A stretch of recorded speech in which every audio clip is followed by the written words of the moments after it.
So this was just going to be a video on Rune Classic, but then I remembered about its sequel released back in 2019, and that it was an Epic Store exclusive. So naturally I forgot about it. I went to go buy Rune Classic on Steam and oh.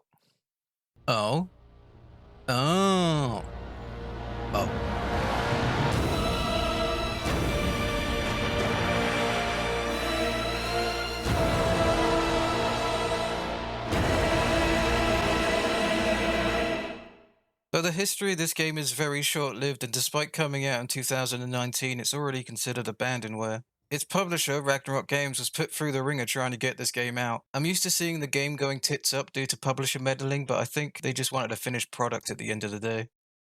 The developers, Human Head Studios, creators of the original Rune, Dead Man's Hand, Prey, no not that one, and The Quiet Man.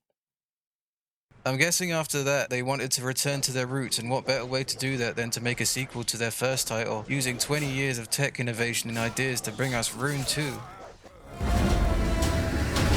Up until its actual day of release, Human Head came out announcing that it's closing its doors, being gobbled up by Bethesda, with the whole studio being hired under the new name Roundhouse Games, which is exactly what they gave their old publisher. They ended up filing lawsuits, which, guessing by that the publisher has had its entire existence scrubbed from the internet, I assume they didn't win. But post-launch, the game was in quite a pickle, having to hire Studio 369, an outsourced studio with extensive expertise in the Unreal Engine. With some determination and a roadmap, they continued to update and support the game, where it eventually turned into their version called Decapitation Edition, which I assume was under a similar contract, which, to quote, a bug-free, cooperative, multiplayer, fully localized and tested game.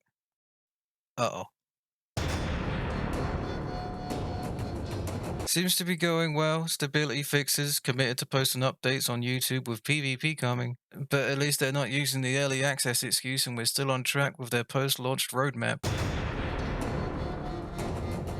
An update from Ragnarok Games on the Rune 2 Discord, which, by the way, don't do this, Discord is no place to archive important information, saying that the development of Rune 2 is on hold, with the possibility of releasing the game for free in the coming months. But with the before-mentioned scrubbing, I guess it'll be a Christmas miracle. So we end up with two visually similar but mechanically different games with two interpretations of what Rune 2 should have been, which is the part I'm interested in. But I'm also going to be comparing it with Rune Classic, so there's like a cross-analysis three-way thing going on. Okay, getting Rune Classic is easy. There's a timeline where I put myself through the PS2 version because that's the one I grew up with, but not this one. Rune 2 you can't get on any storefronts it advertises itself on, so I went to go buy it from one of those reputable CD key sites only to receive this instead. I asked if they had any actual keys, which I never got a reply to, so I guess they don't even know. So I kept looking and, oh god damn it, really? God damn it, really? So, I had to look deeper. So I now have the latest version, and after some respects, the 2019 version. So before I get into it, I want to show a bit of the marketing post-launch. I can't find the original Steam page for Rune 2, but you get a really passive-aggressive tone with what they wrote with the update, which I think came from spite for Human Head, and the initial negative reaction to the game in general. Telling you the do's and don'ts to buy the game, which just don't do that. Never do that.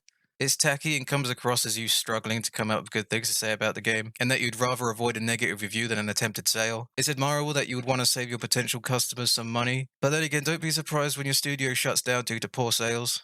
So for clarity, I'll be saying Rune 2 for both versions.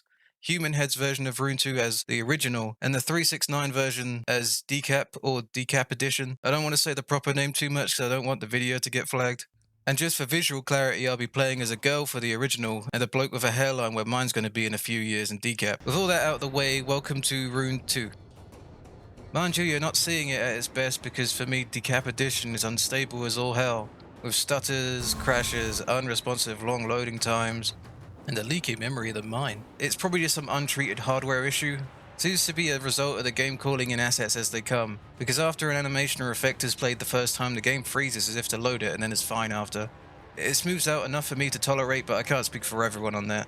What makes it weirder is when I played the original it ran perfectly fine, so I feel like this is down to the changes 369 tacked on being the problem. Certainly feels like there's some spaghetti in there. Not that it's their fault, as I'm under the assumption they're working from an earlier build, but looking into it seems like a common issue players had. From playing Rune Classic to Rune 2, its identity carried over. But where Rune had a few unique mechanics and was more of a good game to stress test your graphics card on because Unreal Engine was a big deal in the 2000s, they come across more like callbacks. chomping and chucking lizards and chugging mead. That's here, more so than ever now that you're carrying them around instead of peeling them off walls. Implemented in a way in the original where you're just constantly down in mead and eaten, which happens so frequently that you'll be doing most encounters absolutely plastered. Although in Decap it just contributes to a food meter that grants health regeneration. That directional movement style combat where your lower and upper halves seem completely independent from each other? Yep. Although I've never been a fan of this style of combat, it makes everything weightless and non-committal. The non-committal part is fine because it makes combat very forgiving and has you weave in and out of attacks you'd usually get hit by. But you're not really selling me on any kind of impact. I find it only works in Jedi Outcast. Saying that though, Rune does try making it more responsive, with appropriate flinches and time blocks to make it more grounded. Along with random sparkly shit particles, which is this tacked on game feel nonsense that's added as a crutch to try and make the game look more fun than it actually is. Chopping bits off the enemy with them still able to run about, using their limbs as weapons.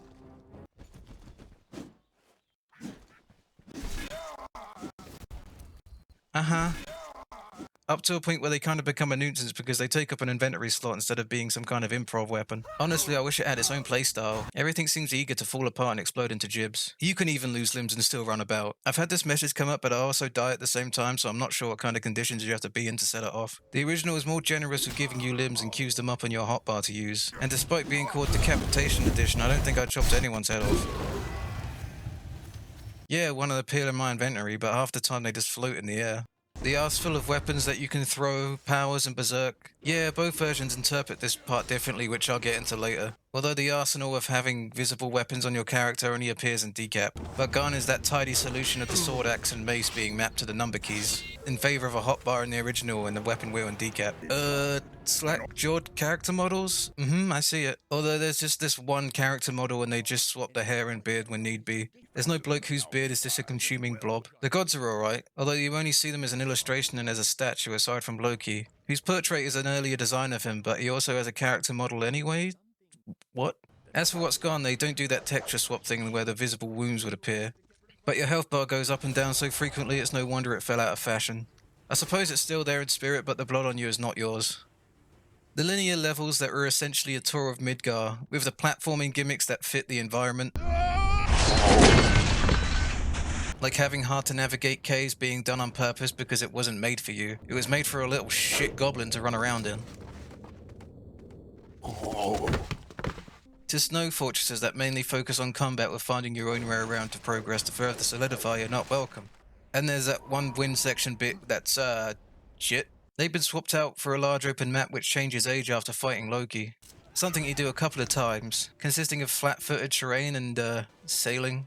But there'll be these handmade structures that stand out as vistas. Decap adds dungeons and they're the only time the game runs kind of smoothly. Weapons having their own power like Fireball, Shockwave and, High Five? Which was a way for the player to keep hold of your old weapons is gone, but I don't think it would fit what they were going for in this. Any fantastical elements like getting hopped up on purple drank have gone too. I mean, you can eat mushrooms and trip out, but it's just an overlay and makes me amend that playstyle I made up earlier with also you're off your nut the entire time. But what you think is a legendary hammer enchanted with all kinds of bells and whistles is just a Jotun's dong to everyone else. So, what's new? Well, the first 10 minutes aren't just annoying enemies and platforming. Decap has you killing your first enemy within the first 10 seconds granted you're loaded in properly, with the original hitting you with a countdown until Ragnarok that doesn't let up even in pause menus.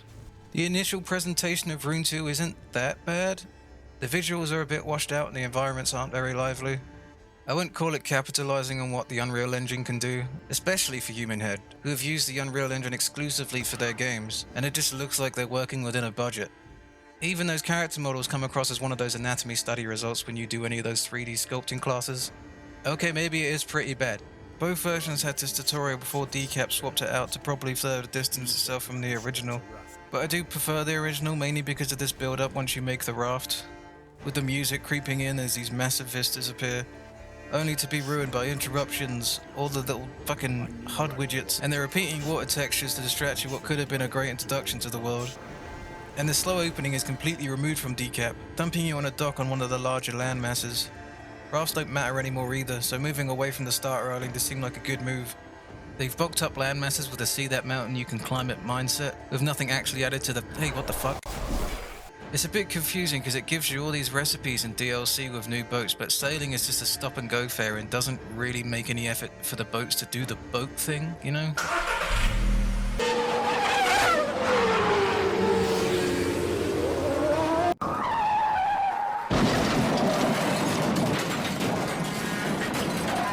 And the dungeons Decap added are a good change of pace and seem inspired by how the levels in Rune Classic were put together, but with less at their disposal for platforming challenges. They're a bit weird too, like the first one you go into.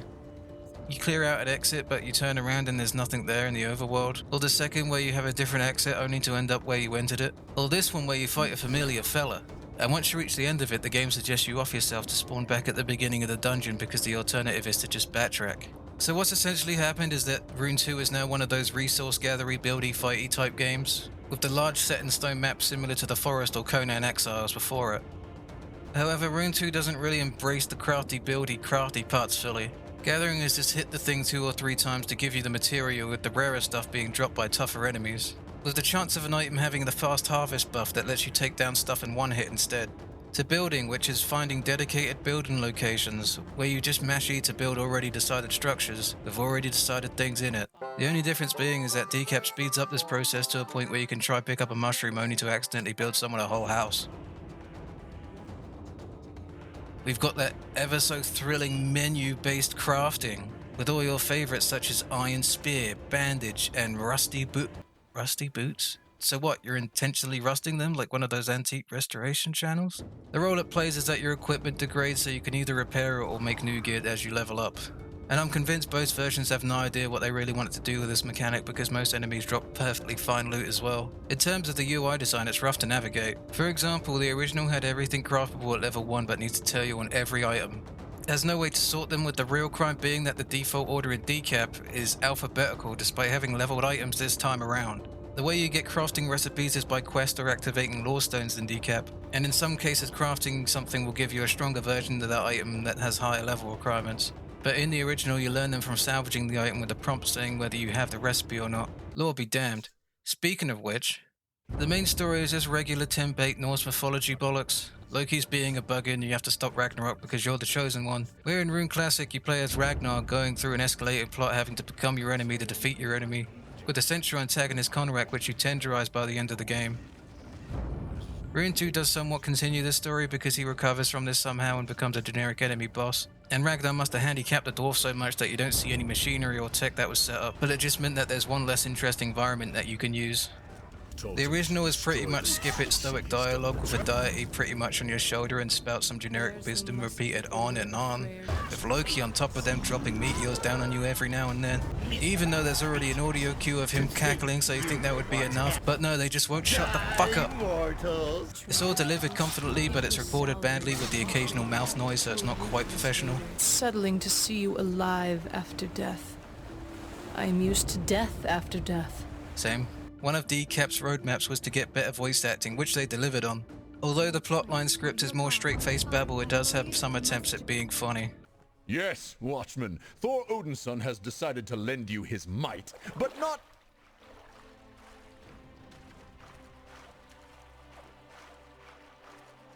Still with the third-person references? Yes, Watchman, Thor Odinson has decided to lend you his might, but not... I lend you my might to repay this mortal. He has proven a most capable assistant. In truth, I am a little reticent to give him back to you. Are you sure Thor Odinson cannot keep him? The mortal is not mine to give, Thor. Heimdall and Loki have the best performance and lines. You are nothing, a nobody, a mortal! And I have waited a long, long time to say this to you all. What an absolute shit show!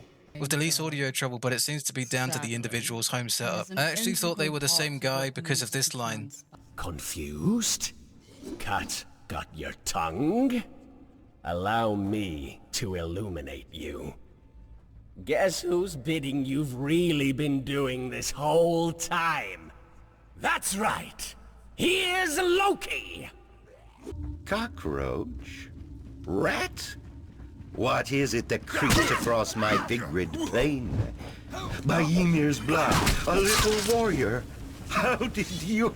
Ah, of course. Heimdall, playing with his rainbows. Loki doesn't even have any pranks in the original, which is weird because, you know. I am Loki!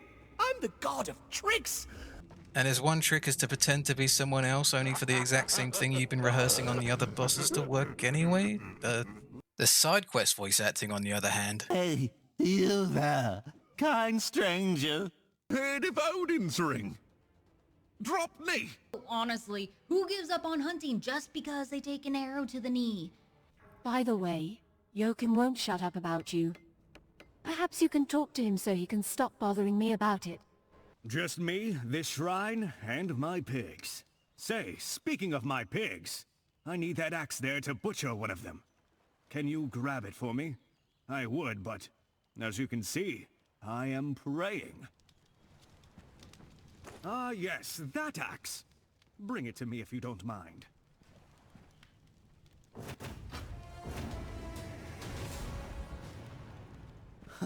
Silly old Jarek. That axe is quite shit. Hello, awoken one. Hello! There's something about it that makes me wonder if it was all done by theatre students. To my surprise, it was a bunch of YouTubers and streamers. Where's the mead, eh? They're under his fingernails. Mead, please. You have my eternal gratitude. Hear me now, my child. Drunk as I can get till the bitter end. So yeah, theatre students. The tone of the writing for Decap is fun. Some side quests have this predictable joke that plays out exactly how you think it will.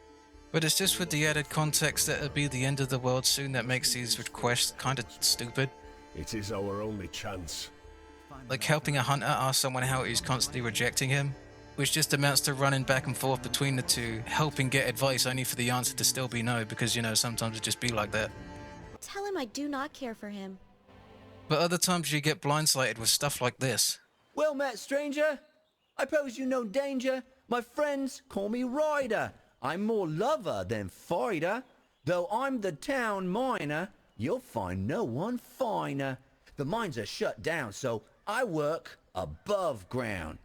Yes, I break rocks for ore, and my limbs, they get sore, but the work builds my body. My biceps are godly. When I take off my shirt, you'll see all the girls flirt. Though my work is to whittle, it's my stomach that's chiseled. When I wash in the nude, then the girls get crude. They're like lambs to the slaughter. Fathers, lock up your daughters, for I break rocks for parts like I break women's hearts. Oh! Aside from that, you get a list of long-term chores. These little red orbs that you can activate and... Oh, what the...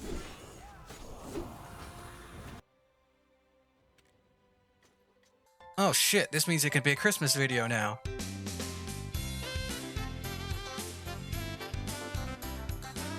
Oh, and there's lore stones that come across as anti-Loki propaganda. But now instead, let's take a propaganda at the gameplay. So from a story standpoint, the objective is simple. Stop Loki. And translating that into a gameplay element is also simple. With these fancy god-slaying weapons, but getting the weapons takes a while. Originally you became pretty acquainted with Loki, because after the countdown ends you're teleported to his realm, where you fight off some enemies and then get killed or forced to leave. Get out! Changing the current age of the whole map from regular, fire, snow, and night, with the countdown starting all over again. You can start this early by collecting artifacts scattered around the map, by rotating the ages and gathering the materials until you have enough fire giant turds or whatever to make it and kill them. Something I never did because it seemed like RNG shit that I just didn't have the patience for. Decapitation Edition changes this through story progression as you only get to clear through each stage once. The sword is easier to craft where you'll probably already have the requirements or be pretty close by the time you get it. There's also more weapons that hurt them, although you might as well just get the sword. If you progress too much, some materials become harder to find because they're mainly spawned during that age. Go make Meownia if you really want a headache. Combat's pretty much a looter shooter but for close combat. What would you call that? Slash and stash? A pound and pillage? A smack and ransack? No wait, that's a different game. where you're swapping out the low numbers and dull greys to big numbers and vibrant oranges. The main difference between the two that Decap smooths down all those sharp corners the original had lest you cut yourself. The original was slower paced and stricter with your stamina bar to determine how much fun you can have, in addition to a single special move given depending on which god you chose to ally with. Enemies seem more responsive as well, having tight collision detection and some clear rules that you'll pick up as you fight them. Like how the skeletons are vulnerable to blunt weapons, or how the enemy's difficulty scaling up depending on the gear they're wearing. Decap, on the other hand, toned down the difficulty a lot and turned it into a gaining numbers game. Skill trees and cooldown combat making any scenario you can't win just a waiting game. As no enemies, despite having skills of their own, don't really have anything to counter with. With stamina bar that still shows up only draining when you're shooting arrows, jumping or dodging, that regenerates so fast that I forgot it was there. You're also encouraged to specialize into one weapon depending on which geezer you sided with Odin being the worst because you're only restricted to spears. And the quest to go along with it is to kill wolves that barely spawn. And no, for some reason werewolves don't count. The skill trees themselves seem to want you to play a role, but they're all equally good at reducing your enemy's HP to 0. One tactic that seems perfectly valid is to keep everyone stun locked with your skills, parrying attacks, and of course the vicious Viking war cry. Christ, the swords and sandals battle cry sounds better than this. Just like in Rune Classic, you have your berserk meter, which if I'm being honest I barely use because I'd always get it off on the last enemy, so I'm just running around angry. The original takes this idea and just makes it a rune buff where your screen just goes all weird for a few seconds and ups your damage. With Decap having the best improvement, having it not drain and letting you add some extra spice to it. One thing that both share that if you have enough arrows you can trivialize most fights, and if you just run out of arrows you can always just throw your weapon at them. And I'll say throwing weapons in general is probably the most satisfying thing this game pulls off. A nice touch is that bladed weapons that get stuck in enemies and you're able to pull them out, whilst blunt weapons that just bounce off.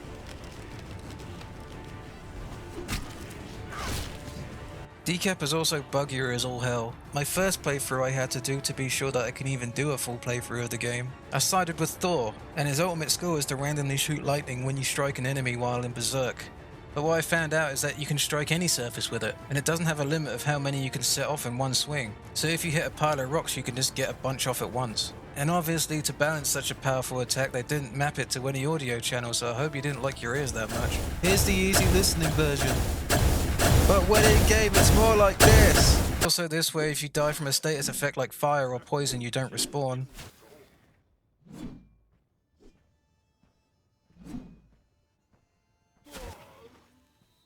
And the giants will just do this sometimes. My favourite bug though is when it kept spawning dwarves in front of me in this one spot and would keep charging me. The only memorable bug that happened in the original was a crash when I was carrying artifacts and died in the water. Die, mortals! Crushed like the ants you are!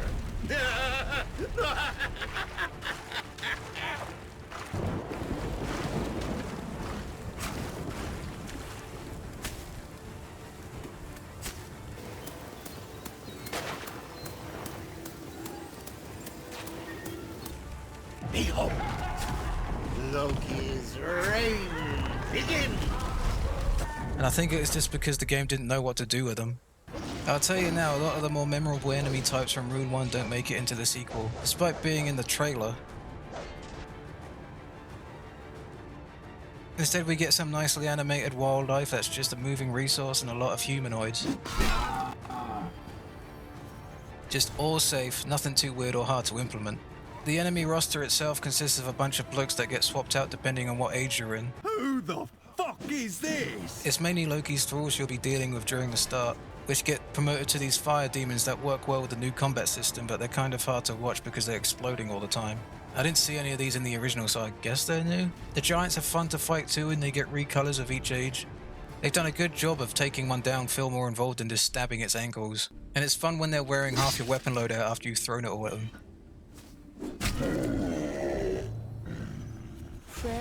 I think this is the game at its best, to be honest. Dwarves are here too, designed after how they appeared in Rune Classic, but they're not as techy anymore. They can also be carrying mead, which can be a map-wide arse-kicking if you're out of arrows. Hey, here's one now.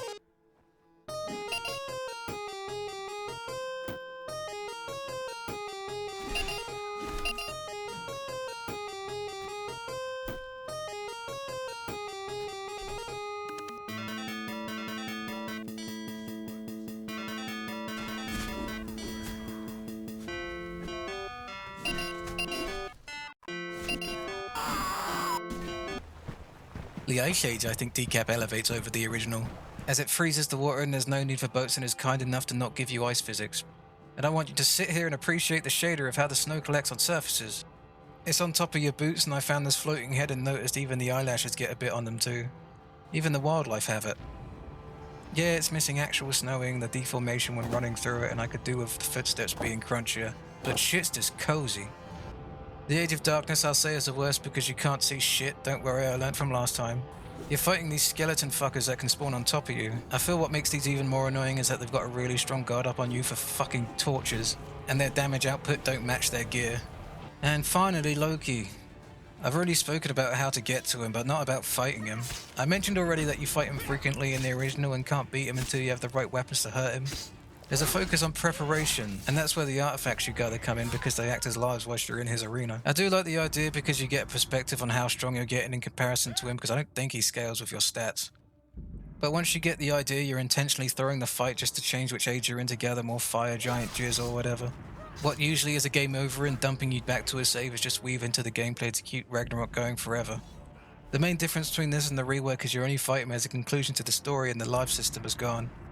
Meaning resorting to cheese tactics is recommended, otherwise you'll just be sitting 4 minutes at a loading screen to get another shot at it.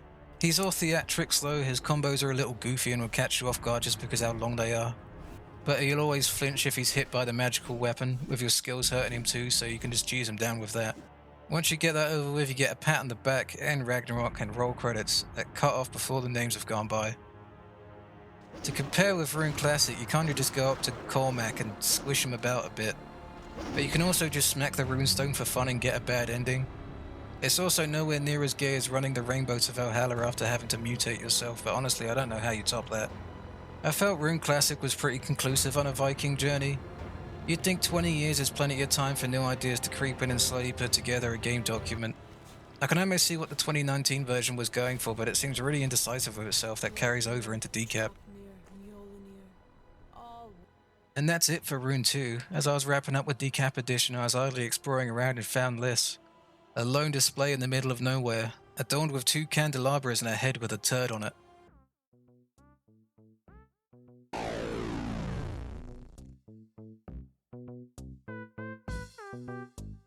Shit, I'm gonna go catch a bus, so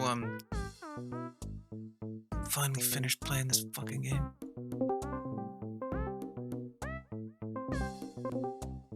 Yeah, what do you want?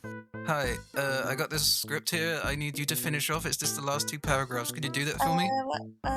Wait, what? Just the last 2 bits, it's fine.